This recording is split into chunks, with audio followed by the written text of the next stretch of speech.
Alap-alap Laut Kidul karya Hoping Hu bagian 2G. Jilid 02. Wajahnya tampan, dengan dahi lebar, alis hitam tebal, sepasang matanya membayangkan kesabaran dan kelembutan, namun terkadang pandang mata itu mencorong dan bersinar penuh kekuatan dan wibawa.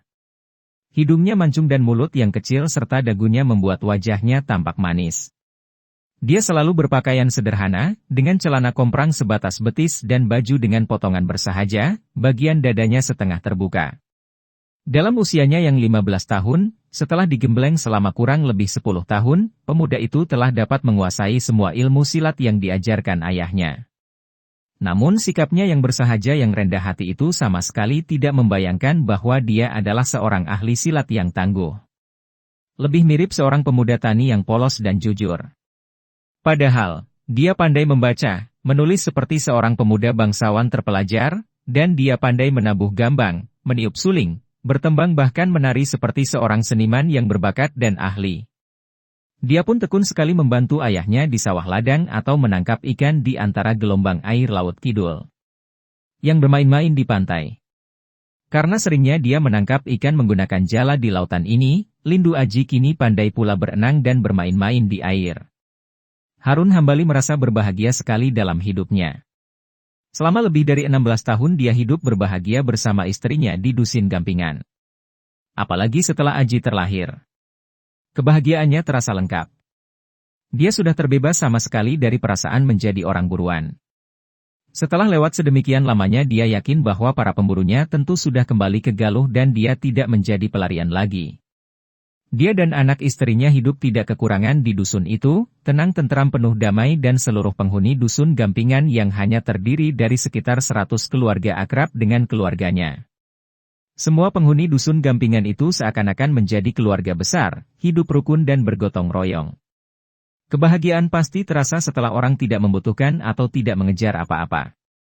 Merasa cukup dengan apa yang ada, selalu bersyukur kepada Yang Maha Kasih atas segala yang diperolehnya meniadakan keinginan untuk mendapatkan apapun yang tidak dimilikinya. Pengejaran terhadap sesuatu yang tidak dimilikinya inilah, apalagi yang tidak akan terjangkau olehnya, akan meniadakan kebahagiaan. Pengejaran terhadap sesuatu itu tentu didasari anggapan bahwa yang dikejar itu adalah lebih baik dan akan lebih menyenangkan daripada apa yang telah dimilikinya. Keinginan mendapatkan sesuatu yang belum kita miliki ini menghancurkan nilai dari apa yang telah kita miliki. Padahal, pengejaran ini hanya mendatangkan dua macam akibat. Kalau tidak bisa didapatkan, akan menimbulkan kecewa, marah dan duka. Sebaliknya kalau bisa didapatkan, akhirnya akan menimbulkan kebosanan. Karena pengejaran terhadap sesuatu itu tiada lain adalah pengejaran terhadap kesenangan, dan kesenangan dunia ini pasti berakhir dengan kebosanan. Inilah ulah nafsu setan. Setan selalu menyeret kita untuk mengejar kesenangan demi kesenangan sehingga kita manusia yang lemah ini terkecoh, terpikat dan lupa bahwa di dalam kesenangan yang dipamerkan setan dengan segala daya tariknya itu pada hakikatnya mengandung racun yang teramat berbahaya, yang akan dapat menyeret kita ke dalam kesesatan dan kedosaan. Demi untuk mencapai kesenangan, kita sering tidak memperdulikan lagi dengan cara apa kita mencapainya. Dengan cara apapun, halal atau haram, asal kita dapat mencapai kesenangan yang kita kejar-kejar itu. Harun Hambali dan anak istrinya merasa menjadi orang yang berkecukupan. Hal ini karena mereka tidak pernah menginginkan sesuatu yang berada di luar jangkauan mereka. Seperti Harun itulah yang patut disebut sebenar-benarnya orang kaya. Dia tidak pernah merasa kekurangan dan merasa kecukupan. Orang yang berkecukupan berarti orang kaya.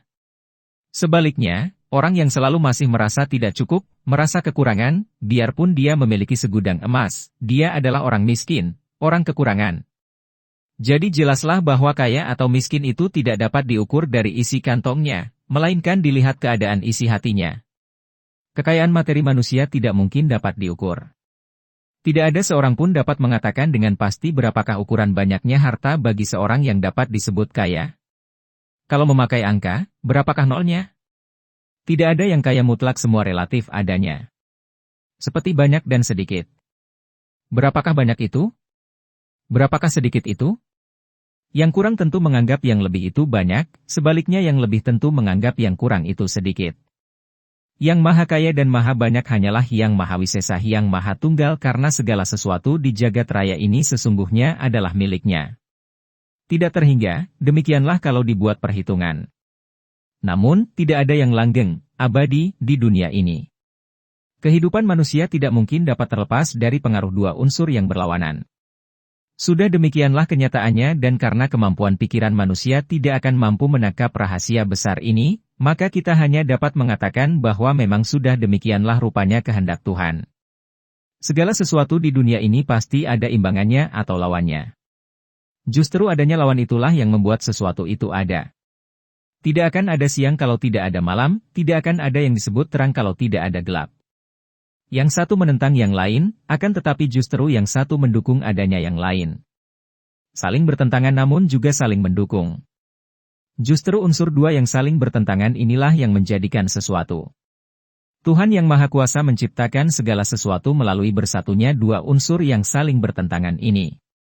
Bahkan diri manusia ini pun terdiri dari kedua unsur yang saling bertentangan ini, yaitu baik dan buruk. Roh baik dan roh buruk saling berebut menguasai diri manusia dan kita tidak mungkin sepenuhnya dikuasai oleh yang baik atau yang buruk saja. Kalau kita ini baik sepenuhnya, maka kita bukan manusia lagi, melainkan mungkin disebut malaikat. Sebaliknya kalau kita ini sepenuhnya buruk, kita bukan manusia lagi, melainkan setan. Susah senang silih berganti mengisi kehidupan manusia. Demikian pula terjadi dalam kehidupan Harun sekeluarga. Setelah bertahun-tahun hidup tenteram di dusun Gampingan, pada suatu hari terjadi hal itu, yang akan mendatangkan perubahan besar dalam kehidupan mereka. Pada suatu senja, seperti biasa Harun melihat Aji berlatih silat di pekarangan depan. Pemuda itu sudah mempelajari ilmu silat dengan menggunakan sebatang tongkat. Gerakannya gesit dan tangkas. Sambaran tongkatnya kuat sekali sehingga setiap pukulan membuat ujung tongkat kayu itu bergetar dan mengeluarkan bunyi menggetar. Harun menonton dengan penuh perhatian dan diam-diam dia merasa bangga sekali. Anaknya ini memiliki bakat besar, lebih besar daripada dirinya. Dia menyesal mengapa dia tidak dapat memberi pelajaran yang lebih tinggi kepada Aji. Semua ilmu silat yang dikuasainya telah dia turunkan kepada putranya itu. Ikuti terus kisah-kisah dari kami yang terpercaya dari berbagai sumber, dengan cara klik subscribe dan juga loncengnya, agar Anda selalu mendapatkan notifikasi jika channel YouTube ini mengupload video kisah leluhur Nusantara yang terbaru. Bersambung ke bagian 3.